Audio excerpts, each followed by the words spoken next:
Good morning. How's it going? Today I'm headed out to a job I was at last week. I originally got called into this house to repair a leaking Delta deck-mounted laundry tub cartridge. It was leaking substantially. While I was there, though, I felt a couple of drips on my head. I looked up in the ceiling and there was a leaking half-inch shark bite tee. So that's a huge cause for concern in a house. I also noticed too, when I went to shut the water off, all they had was a crusty old gate valve from like 1810. So I scheduled in a day for me to come in and do all this work all at the same time. So yeah, let's get into it. Cue the music. Let's go to war.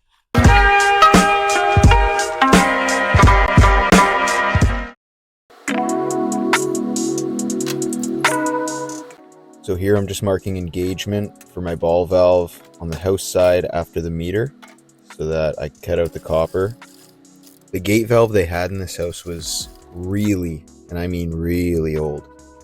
I didn't even want to touch the thing, but luckily when I went to shut the water off, it did shut. But either way, it's still really nice to have a ball valve here as your first line, I guess now, of defense. Because the last thing you want is, if something goes wrong in this house, you don't want to have to rely on an old gate valve from 100 years ago to shut the water off.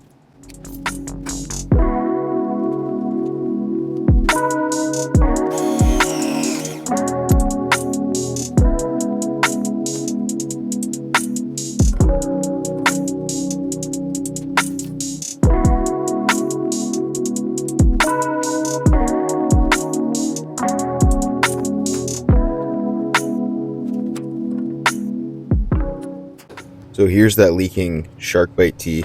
The water's off to the house right now, so it's not actively leaking in the video, but you can see the remnants of where the hard water has been sitting on that brass.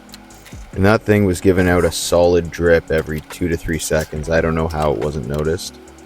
Thank God it was, because if that thing let go, that would have been a disaster in this basement. And this whole house is all PEX B and shark bites.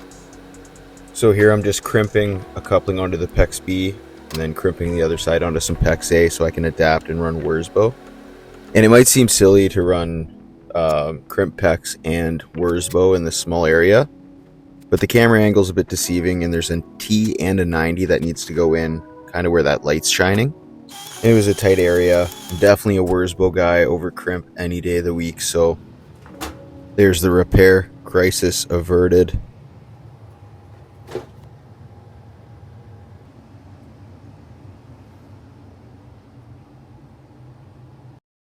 And for the next thing, I'm going back to a job. It was actually one of Boyer's jobs. I was there helping him out.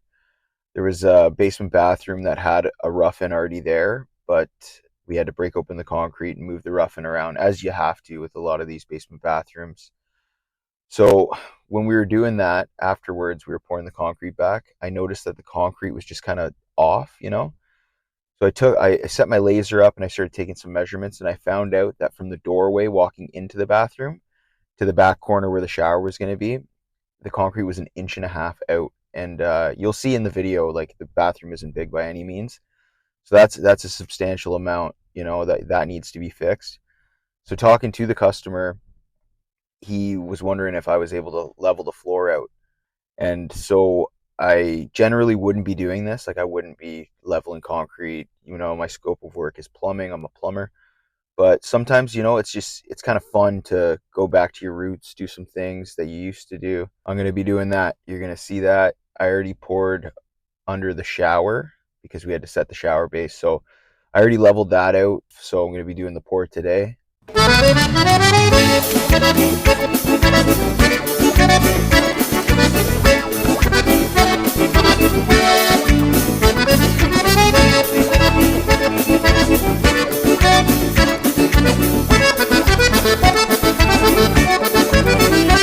Pelo jeito do entreveiro, tem gaúcho no salão. De longe se ouve griteiro, é bem grande a animação. Alright, so now I'm going to show you guys how I got my heights for the floor. So I put my laser up on the wall, and I shine it kind of all around the bathroom, and put my tape measure down, and I see where the highest point in the room is. And once I've established which side of the room is the high side, I'll take a measurement from the ground up to the laser line. And in this case, my high side of the room was right at the doorway here, and it was 16 and 1/8 of an inch. So then I go around to the lower parts of the room and I drill tap cons in, and I back those tap cons out proud from the floor, so that when I put my tape measure on the top of the tap con, my tape's reading 16 and an eighth.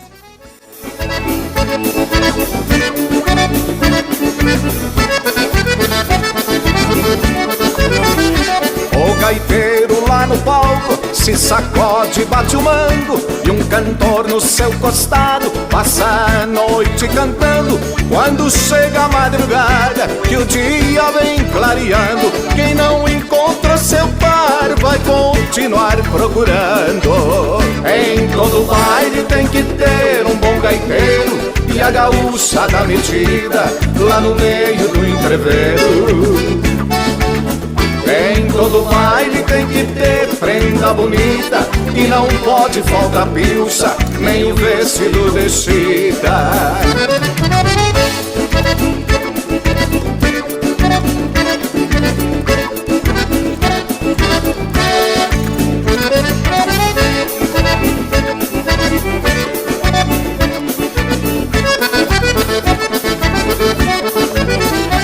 O gaiteiro lá no palco se sacode, bate o mango. Alright, and for the next thing, let's change out a toilet. Just a classic little job. Friday. Let's get into it.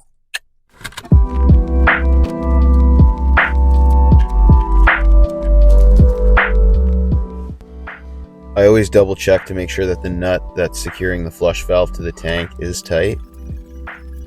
This tank was assembled in a factory, probably by some guy with a ponytail.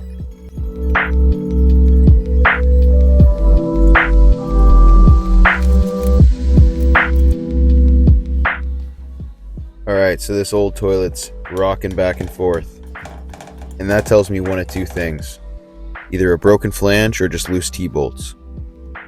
For either one of those scenarios, my go-to first off is the jam bar. It's got those sharp little teeth that hold onto the T-bolt, stop it from spinning around in the flange there so you can loosen off the nut. But in this case, for whatever reason, jam bar was not working. And lucky for me, the last guy didn't cut his T-bolts down, so there was a ton sticking up, so I was able to get the Nipex Cobras on there, and I can grip that T-bolt tight and loosen the nut off.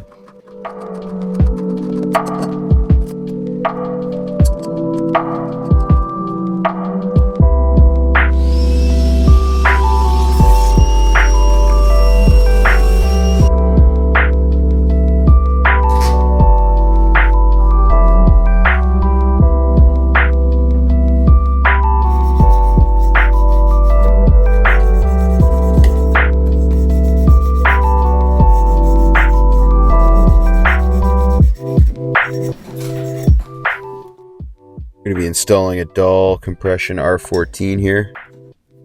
These are the best of the best valves, Canadian made.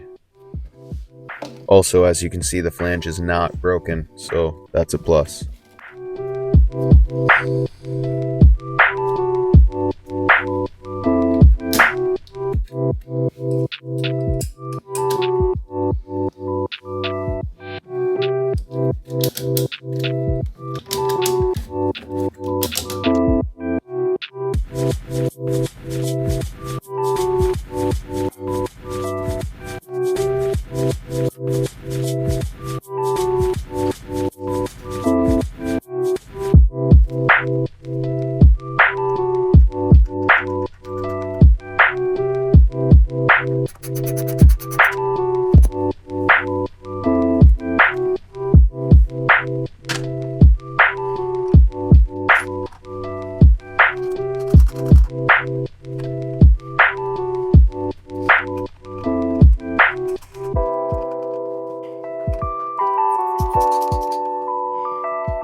And if you made it to the end, I just want to say thanks for sticking around. This is my first YouTube video.